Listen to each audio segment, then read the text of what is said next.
चलो देखो पढ़ के आ रहे हैं अपन भाषा। भाषा। क्या पढ़ रहे हैं? भाषा। भाषा। अब सबसे पहले मुझे ये बताओ कि भाषा होती क्या है? भाषा भाषा होती है विचारों का विनिमय करने का माध्यम। क्या होती है? विचारों का विनिमय करने का माध्यम। ठीक है। अब उसी को अपन संस्कृत में लिखना चाहें तो क्या लिखेंगे? भाष्यते अनया। भाष्यते अनया इति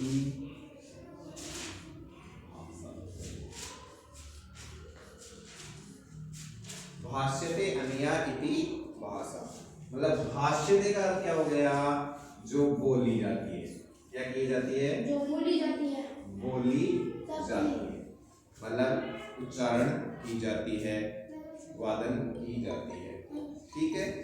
तो भाष्यते का अर्थ क्या हो गया? जो बोली जाती है। ठीक है। अनया जिसके द्वारा, मतलब जिसके द्वारा बोला जाता है, जिसके द्वारा बताया जाता है, जिसके द्वारा प्रस्तुत किया जाता है, वो ही क्या होती है? भाषा। ठीक है।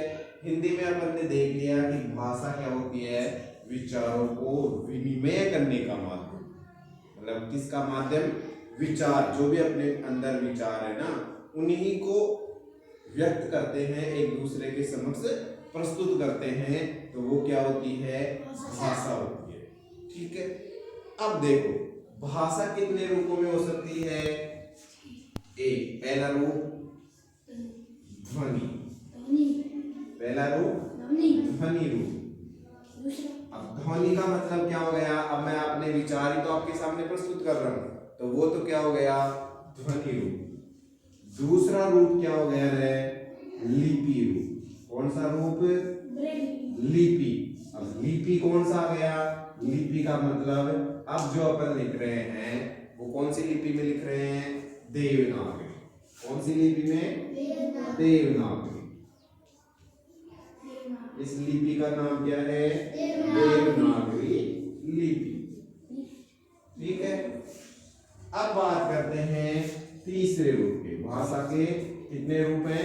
3 रूप हैं। ठीक है। तो भाषा के 3 रूप हैं। तो पहला रूप तो कौन सा हो गया? ध्वनि। ध्वनि का मतलब जो उच्चारण के द्वारा अपन प्रकट करते हैं विचारों को, वो तो क्या हो गया? ध्वनि।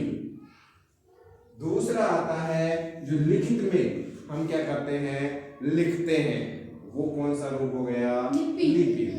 अब आता है तीसरा रूप। कौन सा रूप? तीसरा रूप। तो वो रूप है कौन सा? संकेत रूप। संकेत रूप। बिल्कुल सही। कौन सा रूप है? संकेत रूप। अब संकेत का मतलब क्या होता है? संकेत का मतलब मैं इशारा करूं तो तेरा क्या मतलब हुआ इसका? खड़ा हो जा। ठीक है। इधर करूं खड़ी हो जा। समझ में आ गया बात? या ऐसे करूं तो इसका मतलब क्या हुआ? पास आओ। ठीक है। या आप क्रिकेट देखते हो ऐसे इशारा दे दिया तो किसका इशारा हो गया? विकेट का। ऐसे इशारा दे दिया तो किसका इशारा हो गया? छक्के का। ऐसे इशारा दे दिया चौके का। अब इसकी जरूरत क्या हो गई? स्टेडियम में 50,000 आदमी बैठे हैं, यहाँ पे एम्पायर है। अब सपोज करो वो बोल के बता सकता है क्या? नहीं बता सकता। ठीक है। बोल के एक एक को कान में थोड़ी बताने जा सकता है, वो नहीं बताने जा सकता। तो इसलिए इशारा। तो ये क्या हो गया? संकेत। क्लियर हो गया? भाषा भाष्यते अनया इति भाषा। मतलब जिसके द्वारा बोला जाता है वो क्या होती है? भाषा। अब भाषा क्या होती है? माध्यम होती है। भाषा क्या होती है? माध्यम। माध्यम किस चीज का होती है? विचारों के विनिमय का, विचारों के आदान प्रदान करने का क्या होती है? माध्यम। या दूसरा शब्द यूज करूं मैं तो क्या होती है? साधन। क्या होती है? साधन। मतलब विचारों को प्रेजेंट करने का, विचारों को प्रस्तुत करने का क्या होती है ये? साधन। ना कि साध्य, ना कि साधन। तो क्या होती है ये? साधन होती है, मतलब एक माध्यम होती है जिसके द्वारा अपन प्रस्तुत कर सकते हैं विचारों का। करण, कारक में जाए तो करण करने से द्वारा। ठीक है, इतनी बात अपन ने समझ ली कि अपन किस चीज को पढ़ रहे हैं? भाषा को पढ़ रहे हैं। अब भाषाओं में कई भाषाएं होती हैं, जैसे इंग्लिश भी होती है, जैसे संस्कृत भी होती है, जैसे हिंदी भी होती है, उर्दू भी होती है, पंजाबी भी होती है, तमिल भी होती है, और भी जो भी अनेकों भाषाएं हैं विश्व में। लेकिन हम बात कर रहे हैं विश्व की सबसे प्राचीन भाषा, विश्व की सबसे प्राचीन भाषा, और जिसको सभी भाषाओं की जननी कहते हैं, और उस भाषा का नाम है, क्या नाम है? संस्कृत। संस्कृत। शुद्ध बोलना है संस्कृत। कृत में तो क्या बोलता है? रे बोलता है। कृत में तो क्या बोलता है? देखो संस्कृत, ये ऐसे लिखा है संस्कृत। एक तो होता है संस्कृत, शुद्ध कोई नहीं बोलता है, अधिकतर सब अशुद्ध बोलते हैं, संस्कृत बोलते हैं। लेकिन संस्कृत अगर होता तो यहां पर क्या होता? ये क्रैक। लेकिन ये क्या है? अशुद्ध है। ये क्या है? अशुद्ध है। शुद्ध क्या है? संस्कृत। समझ में आ गया? शुद्ध क्या है? संस्कृत। तो क्या बोलना है? संस्कृत बोलना है, ना कि संस्कृत। क्लियर हो गया? कोई दिक्कत यहाँ तक? चलो, अब अपन कौन सी भाषा पढ़ रहे हैं ये पता चल गया। अपन भाषा पढ़ रहे हैं संस्कृत। क्लियर? तो अब देखो संस्कृत क्या है ये हमें पता चल चुका है। संस्कृत एक भाषा है। संस्कृत क्या है? एक भाषा है। तो अब संस्कृत की अपन एक बार क्या जानेंगे? व्युत्पत्ति। क्या जानेंगे? व्युत्पत्ति। देखो व्युत्पत्ति और एक होती है उत्पत्ति। क्या होती है? एक व्युत्पत्ति और एक होती है उत्पत्ति। इन दोनों में भी अपने को अंतर समझना है, लेकिन वो अपन अभी बाद में समझेंगे। पहले एक बार इसकी व्युत्पत्ति देखते हैं।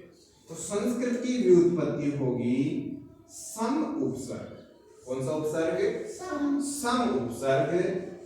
फिर आएगा क्री धातु। कौन सी धातु? क्री।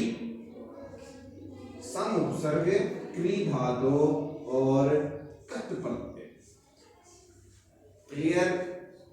इस कै की क्या हो जाएगी?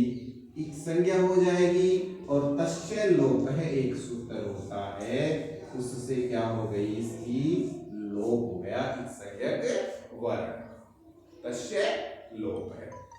तो क्या गायब हो गया यहां से? तो अब क्या बच गया? तय बच गया। और क्या बन गया? ये संस्कृत।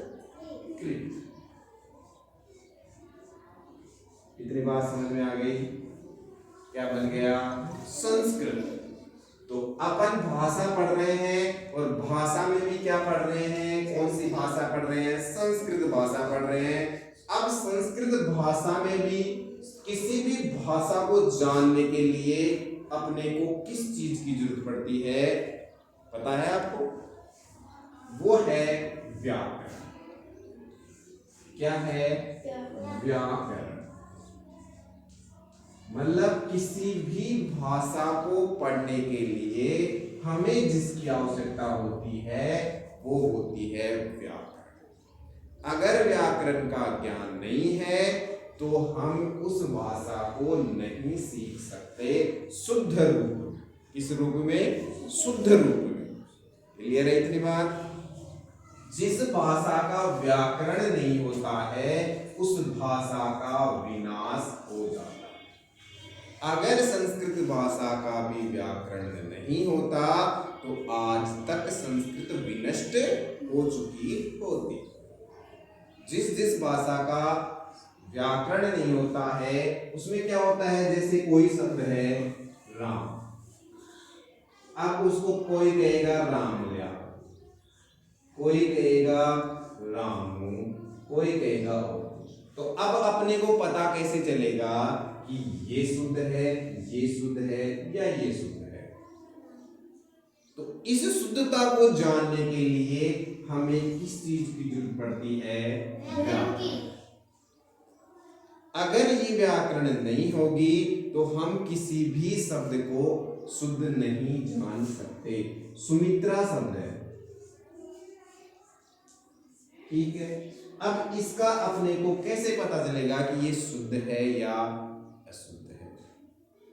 तो इस शुद्धता को जानने के लिए, परखने के लिए हमें एक विज्ञान की जरूरत होती है और उस विज्ञान को हम क्या कहते हैं, व्याकरण।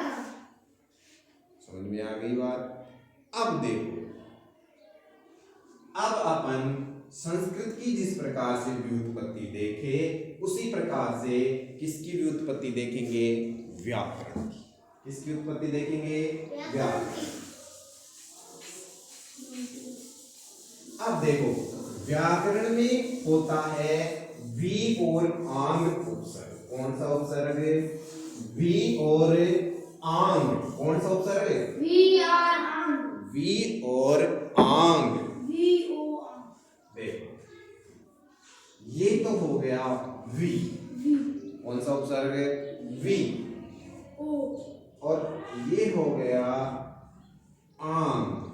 आपको बताया था ना, प्र प्रा आप सम अनु अव निस निर दुस दुर वी आंग नी अथि अपि अति सु उद अभि प्रति परि उप। आंग वी दोनों आए थे ना। तो इसमें आंग में ध्यान देने की क्या बात है कि इस गे का तो क्या हो जाएगा, लोप हो जाएगा, ठीक है। इसमें मुख्य शब्द, मुख्य अक्षर, मुख्य वर्ण क्या रहता है, आह रहता है। इसके बाद में आता है डुक्रिय। कौन सी धातु रे, डुक्रिय। कौन सी धातु, डुक्रिय धातु। और फिर आता है ल्युट प्रत्यय। कौन सा प्रत्यय, ल्युट प्रत्यय। ये होगी व्याकरण की व्युत्पत्ति। क्या होगी, व्याकरण की व्युत्पत्ति। अब देखो, व्याकरण की व्युत्पत्ति अपन देख रहे हैं, तो इसको अब देखें कैसे बना। तो सबसे पहले अपन देखते हैं यहां आपने यण संधि पढ़ी होगी, उसमें इको यणची सूत्र आता है और उसमें ई के स्थान पर ये आदेश हो जाता है। क्या हो जाता है, ये। तो वह, तो ऐसे कैसे रह गया, और इस ई के स्थान पर क्या आदेश हो गया, ये। क्लियर। इसके बाद में गे का लोप हो गया और ये आ कहां गया, क्लियर। अब इस डुक्रिय धातु में डू का लोप हो गया, ये का भी लोप हो गया, बच गया क्या, क्री। फिर इसके बाद में आता है ते। इसका भी हलन्त्यम इति सूत्रेण इति संज्ञा भवति और तस्य लोप है इति सूत्रेण इति संज्ञक वर्णस्य लोपम भवति। लोप हो जाता है और लसत्व तदिते से इसका भी लोप हो जाता है और यहां पर बचता है यू। क्या बचता है, यू। क्लियर। यहां पर क्या बचेगा, यू। और एक सूत्र आता है युओर नाभव, युओर नाभव। ये सूत्र क्या करता है, ये सूत्र यू के स्थान पर अन आदेश। कौन सा आदेश, अन आदेश। और वू के स्थान पर कौन सा आदेश, अक आदेश कर देता है। क्लियर है। यू के स्थान पर अन, वू के स्थान पर अक। तो अपने पास स्थिति यू की है, वू की नहीं है अभी, यू की है। तो यू के स्थान पर क्या आदेश हो गया रे, अन। क्या आदेश हो गया, अन। क्लियर है इतना? कोई दिक्कत नहीं है। अब देखो ये व इसमें मिला और ये आ इसमें मिला, तो या पूरा हो गया क्या इसमें मिलते ही? क्लियर? अब ये व आधा है तो कहां लग जाएगा? ये। ठीक है, अब ये क्या हो जाएगा? क्री से क्या हो गया? अर्गुण, तो फिर क्या हो गया? व्याकर। ये आधा है, ये ए इसमें मिल गया तो क्या बन गया? रे पूरा हो गया। और क्या बन गया? रे व्याकरण। अभी तक अणे नहीं आया है, ध्यान रखना, अभी तक क्या आया है? व्याकरण। अब एक सूत्र होता है रसाभ्याम नो अणे, वो क्या कर देता है? रे और से रहते हैं तो इस ने को अणत्व कर देते हैं। और क्या कर देते हैं? अणत्व, मतलब अणे कर देते हैं, इस ने के स्थान पर अणे कर देते हैं, तो रूप क्या बन जाएगा? व्याकरण। क्लियर है? समझ में आ गया इतना? कोई दिक्कत है? नहीं है। अब देखो इतनी चीज अपने समझ में आ गई, व्याकरण अपने समझ में आ गया, व्याकरण की व्युत्पत्ति अपने समझ में आ गई और संस्कृत की व्युत्पत्ति भी अपने समझ में आ गई। अब किसकी बात करेंगे अपन? अब बात करेंगे अपन व्युत्पत्ति और उत्पत्ति की, और उसी से समझेंगे कि ये व्याकरण वास्तविकता में है क्या चीज, ये व्याकरण हमें क्या ज्ञान देगी, इस व्याकरण को हम क्यों पढ़ते हैं, इस व्याकरण को पढ़ने का क्या उद्देश्य है, इस व्याकरण को पढ़ने से हमें क्या सहायता मिलती है। समझ में आई बात? तो देखो एक होती है उत्पत्ति और एक होती है व्युत्पत्ति। एक होती है उत्पत्ति, क्या होती है? उत्पत्ति। और दूसरी क्या होती है? व्युत्पत्ति।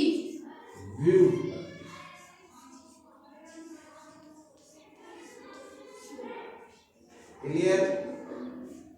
उत्पत्ति में तो क्या होता है? नवसर्जन। क्या होता है? नवसर्जन। ध्यान रखना, उत्पत्ति में क्या होता है? नवसर्जन, मतलब नया कोई भी सर्जन। जैसे अपन कोई सब्जी बना रहे हैं, टमाटर की सब्जी, हल्दी की सब्जी, हल्दी की सब्जी आप बनाते हैं ना तुम्हारे, तो हल्दी की सब्जी बना रहे हैं, तो उस हल्दी का सब्जी का जो निर्माण है ना, नव निर्माण, वो तो क्या होता है? उत्पत्ति। क्लियर?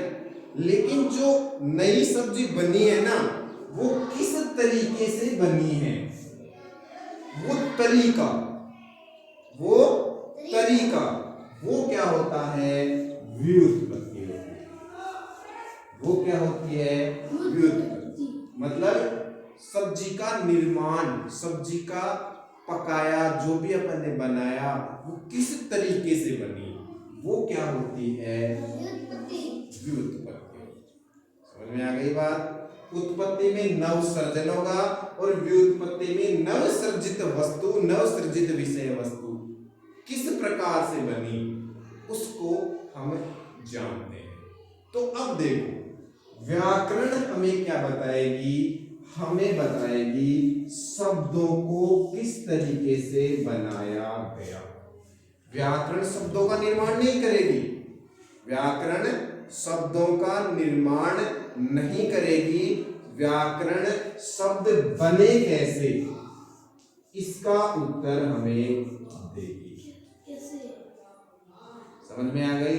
शब्द बने कैसे, शब्द बनने की प्रक्रिया क्या है, वो हमें क्या कौन सिखाएगी?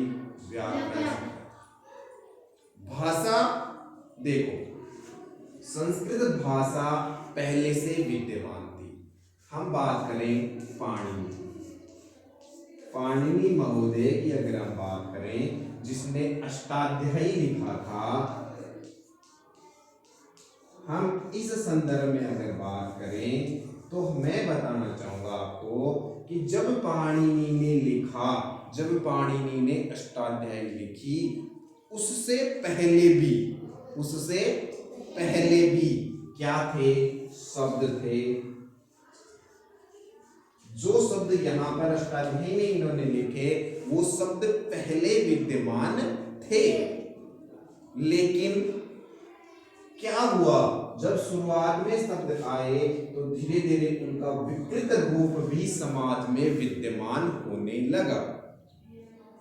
विकृत रूप मतलब गलत, मिथ्या रूप, समझ में आ गया? जैसे राम को रामल्या भी बताया था मैंने, और किसी शब्द को कुछ कहने लग गया, कोई क्या कहने लग गया, ऐसी परिस्थिति उत्पन्न होने लगी। तो इस परिस्थिति को रोकने के लिए, इस परिस्थिति को दबाने के लिए, समाप्त करने के लिए पाणिनि महोदय ने क्या लिखी? अष्टाध्यायी नामक ग्रंथ लिखा, जिसमें उन्होंने शुद्ध शब्दों को बताया कि ये शुद्ध शब्द है और ये शुद्ध शब्द कैसे बना, इसकी प्रक्रिया बताते हैं। अर्थात इसका आज से क्या हुआ कि पाणिनि जी ने शब्दों का निर्माण नहीं किया, खुद शब्द नहीं बनाए, शब्द पहले से थे, लेकिन शब्दों को, शब्द किस प्रकार से बना, इस बात का ज्ञान पाणिनि महोदय ने अपनी पुस्तक अष्टाध्यायी में दिया। इतनी बात अपन क्लियर हो गई। अब बात करते हैं अपन संस्कृत व्याकरण के इतिहास के बारे में। ठीक है, संस्कृत व्याकरण अपन पढ़ने जा रहे हैं। किसी भी मूल वस्तु को अपन पढ़ रहे हैं तो वो कहाँ से उत्पन्न हुई, कहाँ जा रही है, क्या उसकी स्थिति भूतकाल में थी और क्या स्थिति उसकी भविष्य में संभावित है, उसका भी हम अनुमान लगा सकते हैं। तो हम प्रारंभ में क्या जानेंगे? प्रारंभ में हम जानेंगे कि संस्कृत व्याकरण का इतिहास क्या रहा है, संस्कृत व्याकरण कैसे बनी, संस्कृत व्याकरण को लिखने वाला कौन था, संस्कृत व्याकरण में क्या क्या विद्यमान है, इन सब का ज्ञान हम आज प्राप्त करेंगे। देखिए, संस्कृत व्याकरण किसकी बात कर रहे हैं अपन? संस्कृत व्याकरण। संस्कृत व्याकरण के इतिहास में हम जाएंगे तो दो परंपराएं थी। कितनी परंपराएं थी? दो। कितनी परंपराएं थी? दो। दो कौन कौन सी थी? तो पहला है भारशपति। भारशपति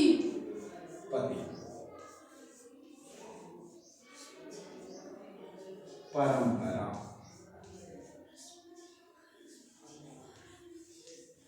कौन सी परंपरा? भारशपति परंपरा। यहाँ पर ई बड़ा आएगा क्योंकि ये परंपरा स्त्रीलिंग में है, इस कारण से यहाँ पर भी ई बड़ा हो गया। मूलतः अगर बृहस्पति में देखेंगे तो यहाँ पर ई छोटा आता है, ठीक है। और ये ऋ से क्या हो गई? आर। जैसे ऋषि से क्या बन जाता है? आर्स। उसी प्रकार बृहस्पति से क्या बन गया? भारशपति। क्या बन गया रे? भारशपति। क्लियर दिख रहा है ना? भारशपति ये बन गया। तो पहली परंपरा तो है भारशपति और दूसरी परंपरा है माहेश्वरी। कौन सी परंपरा? माहेश्वरी। इसमें भी वो ई बड़ा हो गया है और ये आ गई। अब देखो, स्टोरी है, कहानी है, बहुत ही इतिहास तो क्या होता है, कहानी होती है, आनंद आता है वहां पे। तो अब देखो, एक है भारतीय परंपरा, दूसरी है माहेश्वरी परंपरा। अब पहले अपन बात करेंगे भारशपति परंपरा।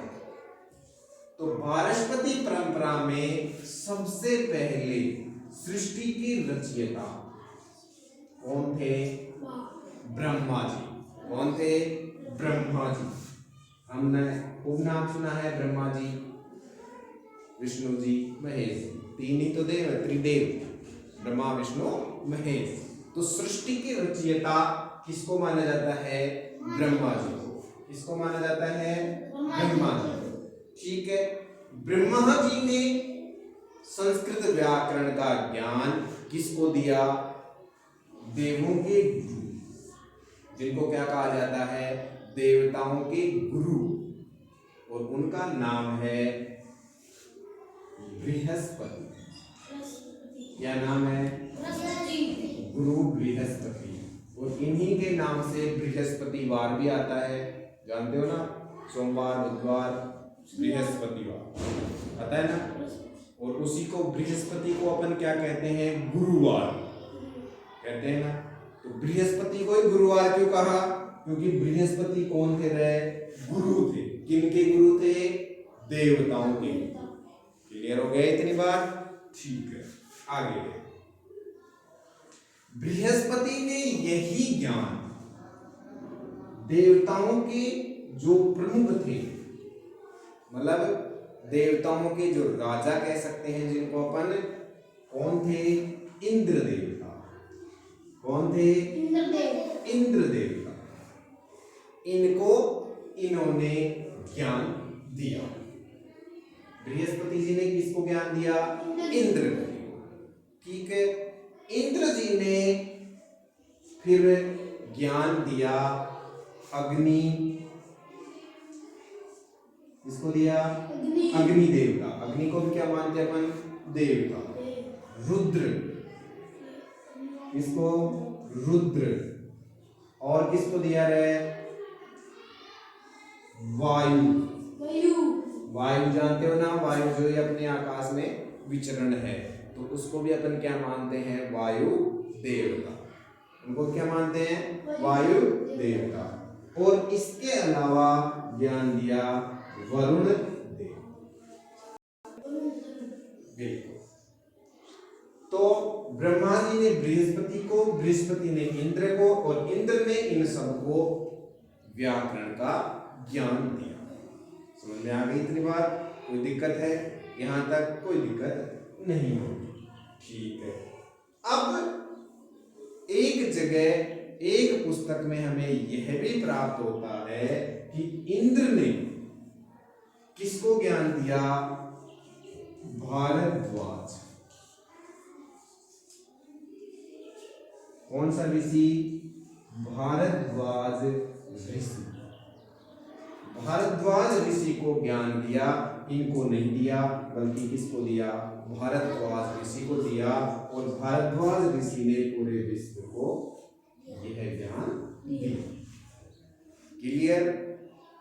ये भी अपने को याद रखना चाहिए, परीक्षा में पूछ सकते हैं। अब बात करते हैं बृहस्पति। बृहस्पति को इस परंपरा का प्रवक्ता मानते हैं। क्या मानते हैं? प्रवक्ता। और इसको मानते हैं इंद्र जी को अध्येता। तो क्या हो जाएगा? बृहस्पतिश्च है प्रवक्ता, इंद्रश्च है अध्येता।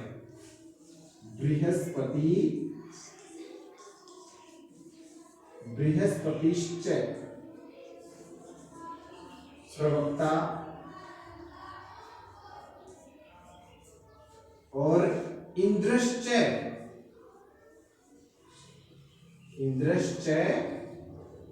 अध्येता।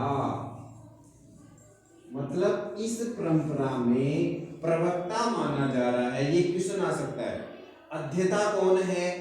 बृहस्पति परंपरा में अध्येता है इंद्र, और प्रवक्ता कौन है? बृहस्पति। समझ में आ गई बात? अब देखो, क्वेश्चन एक उठता है कि प्रवक्ता इनको क्यों माना गया? क्या ये प्रवक्ता ब्रह्मा जी को नहीं माना जा सकता था? क्वेश्चन है ना, क्योंकि स्टार्टिंग तो यहां से हुआ है। लेकिन यहां ब्रह्मा जी को इस कारण से नहीं माना क्योंकि ब्रह्मा जी तो पूरी सृष्टि के रचयिता हैं। उन्होंने तो पूरी सृष्टि का ही निर्माण किया है, पूरी सृष्टि का ही रचना की है। तो फिर व्याकरण की रचना भी इन्होंने की है, ऐसा माना जाता है। इस कारण से इनको तो सार्वभौमिक सत्य, मतलब एक साधारण परिस्थिति या जो भी है कि भाई ये तो है ही, इनको तो अपन मानते ही हैं कि इन्होंने सब कुछ किया है। इसी वजह से बृहस्पति को, गुरु बृहस्पति को प्रथम प्रवक्ता मानते हैं।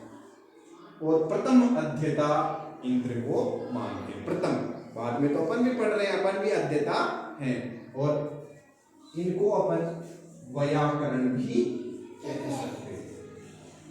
प्रथम वैयाकरण भी इंद्र जी को कहेंगे। अब देखो, एक शब्द यहां पर क्या उत्पन्न हो गया, वैयाकरण, और एक शब्द था व्याकरण। इनमें क्या अर्थ है, इनका क्या अर्थ है, इनका क्या अंतर है? तो व्याकरण तो किताब हो गई, ग्रामर हो गई, संस्कृत भाषा को जानने के लिए, ठीक है। व्याकरण का मतलब तो क्या हो गया, एक पुस्तक है, एक माध्यम है जिसके द्वारा अपन भाषा को जानते हैं कि ये भाषा किस तरीके से निर्मित हुई। और व्याकरण कहते हैं व्याकरण के अध्येता को, जो व्याकरण का ज्ञान प्राप्त करता है उसे हम क्या कहेंगे, व्याकरण। अभी तो अध्येता को अपन ने क्या कह दिया, प्रथम व्याकरण। तो इंद्र जी क्या थे, प्रथम व्याकरण। क्लियर, इतनी बात क्लियर हो गई। अब देखो, एक टॉपिक और पढ़ना है यहाँ पर अपने को कि इंद्र जी ने खुद ने भी क्या लिखी थी, व्याकरण लिखी। इंद्र जी ने भी क्या लिखी थी, व्याकरण। इंद्र देवता ने भी व्याकरण लिखी थी और उस व्याकरण का नाम है इंद्र व्याकरणम। इंद्र व्याकरण, क्या नाम है उसका, इंद्र व्याकरण। अब देखो, इन्होंने क्या लिखा था, इन्होंने शब्द लिखे, ठीक है, इन्होंने शब्द लिखे थे।